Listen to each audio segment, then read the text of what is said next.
My name is Jasmine, and I have 6 siblings with disabilities. My oldest sister was born with spina bifida, and because of her, my parents decided to begin adopting children with special needs.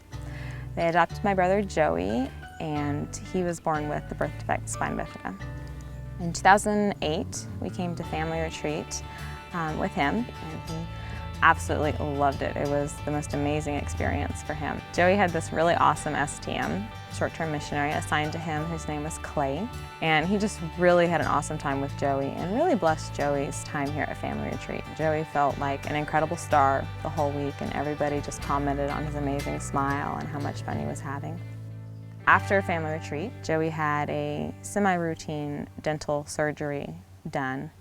And we didn't realize it, but during that surgery, his esophagus was punctured and fluid ended up leaking into his chest cavity.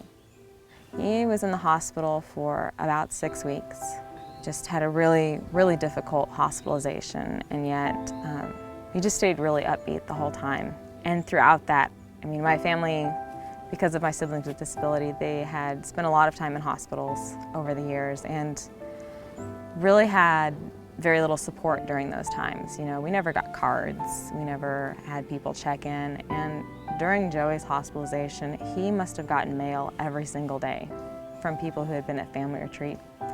And by the time he was released from the hospital, his entire hospital room was covered in cards and pictures and just gifts from people that he had met at family retreat. Joey got to come home for 6 days.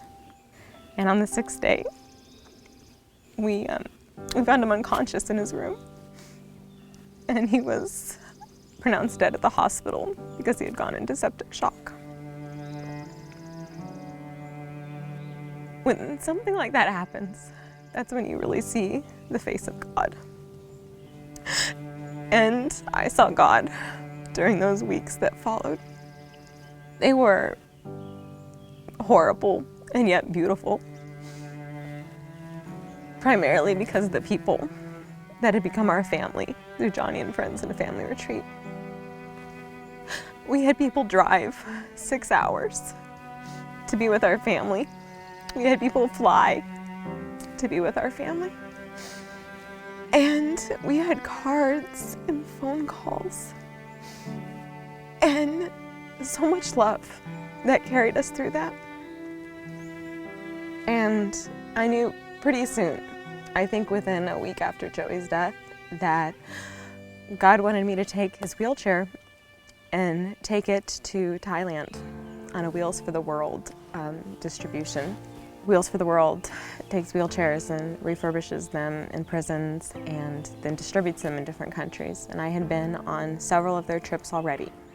And we loaded up, and I took that wheelchair with all my preconceived notions of who it should go to.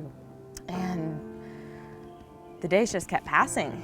And I was just going, okay, God, you know, the trip's almost over and this wheelchair hasn't been given away. I'm gonna have to take this back to America. And the second to the last day, one of my teammates came up and said, I think we have the person that's gonna take your brother's chair. And I walked over and I saw Sompong, who was a very petite, 31-year-old Thai woman affected by polio. And as soon as I saw her, I knew she was gonna have Joey's wheelchair because she had the exact same smile and light in her eyes that Joey had had. And as I sat there, I got to be there as she prayed and accepted Christ as her Savior because of what she saw in God bringing her this wheelchair. Because of that trip, the next year, I decided that I had to go back to Thailand. And I signed up and I went. And I met this guy, and he was passionate about disability ministry, passionate about all the same things I was. And we started corresponding. He came to the United States, and we spent a lot of time together. He came to family retreat and got to see my world in America. And we got married. And the day after we got married, we flew to Thailand and began working with a disability ministry that partners with Joni and Friends. We have a little baby girl, and my husband's name is Joey. And I can't thank Joni and Friends enough for how they have changed my life and been there for me and all that they've done.